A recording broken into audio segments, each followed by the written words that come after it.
So I don't really know where I am too much, to be honest. But I think I'm around 30 miles away from Colwyn Ferry. I don't know if that's on tracks or if it's on the roads. I'm not too sure. I've just had a quick look on the Garmin. I've also looked, and apparently it's 315 miles back to Coventry, so maybe I might do that. I don't know, we'll see. But yeah, I've noticed that the biggest difference between touring is that you can do a lot less miles, but the effort is a lot harder. So today we've been going on these tracks and stuff, and literally 2 miles an hour, 3 miles an hour. We've done 35 kilometres today, all pretty much all off-road. We probably did 8 or 9 miles on some really cool descents, pretty fast. I'm enjoying the tyres because it gives me a little bit more confidence on the descent, so I've been practicing those a bit because the grip feels a lot better. So hopefully I'll bring that home and I'll be a bit better on the club runs and the Kenilworth runs and that kind of thing. So yeah. Anyway, I'm going to save some battery because I've only got 35% left, and I don't know when I'll get some more. My solar chargers, they're okay, they're not brilliant, so I'm going to try and conserve some battery, and then once I've got a battery I'm going to start playing around with some with the selfie stick. I've got some cool videos which I posted earlier, so yeah. Anyway, I'm going to go and chill out and maybe have a hot chocolate when the things go, when it stops raining. Also, I found some fool's gold today, and I put it in a little envelope and I sent Sarah a copy of it with a little note. I managed to find some paper in a cafe and I wrote her a little note, so hopefully she gets that and she'll find that funny. I don't know, because I haven't texted her for probably a day or so and I've had no signal whatsoever. So I like to try and stay in touch if I can, but I'm okay anyway, so hopefully she'll see the stamp on it and I said where I was and what time and that kind of thing, the date and stuff, so she'll be able to hopefully be okay and not worry too much. But I'm fine. Alan's a really good guide. It's helped me so much with stuff practically. I've rolled up my sleeves and put myself out of my comfort zone.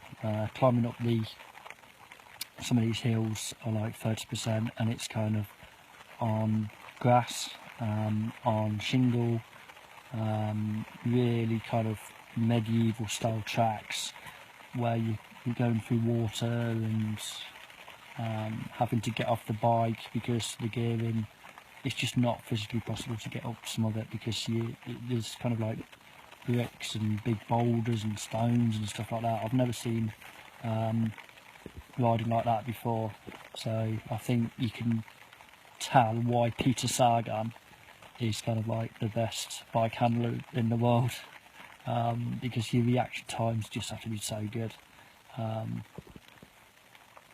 Probably people who are doing like mountain biking, they know that already anyway, but roaders, I don't know.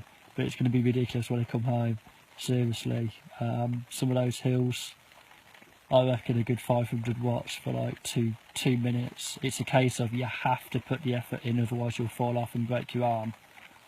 It's kind of like that, you just have to like dig really deep. So I think some of the roaders who may be watching this video, definitely try coming up to Scotland if you can and do some proper off-road. Some people have actually said, are you going down there? Are you going down those tracks on bikes? And people found it quite funny that we've got the panniers on and loaded up, and they think that we can't do it, but it's a case of adapting to the surroundings and, you know, just taking it easy.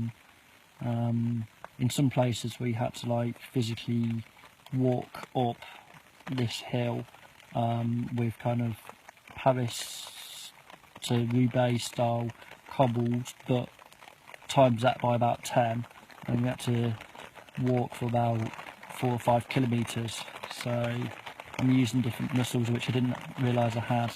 So my back's been a little bit stiff at times because it's kind of like pushing 35 kilograms uphill for like miles and miles and miles.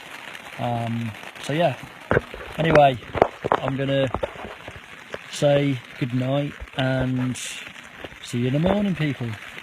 Bye bye.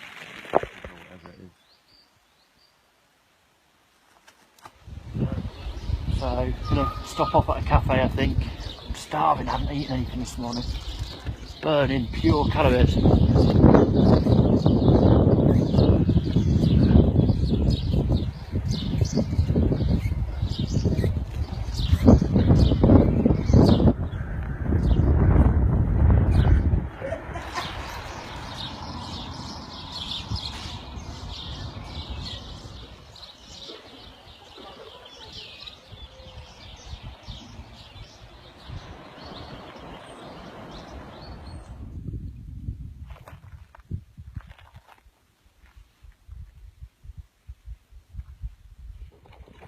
Plodding along on the tracks. There's a lot of mist up here. Whew. This is the view.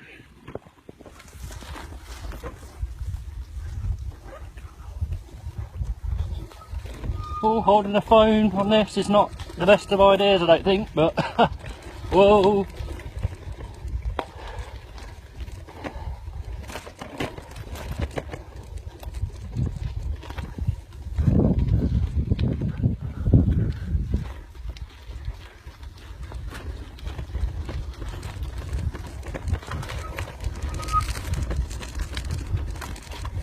This surface is quite tame. I wouldn't be doing this on some of it with what we've done.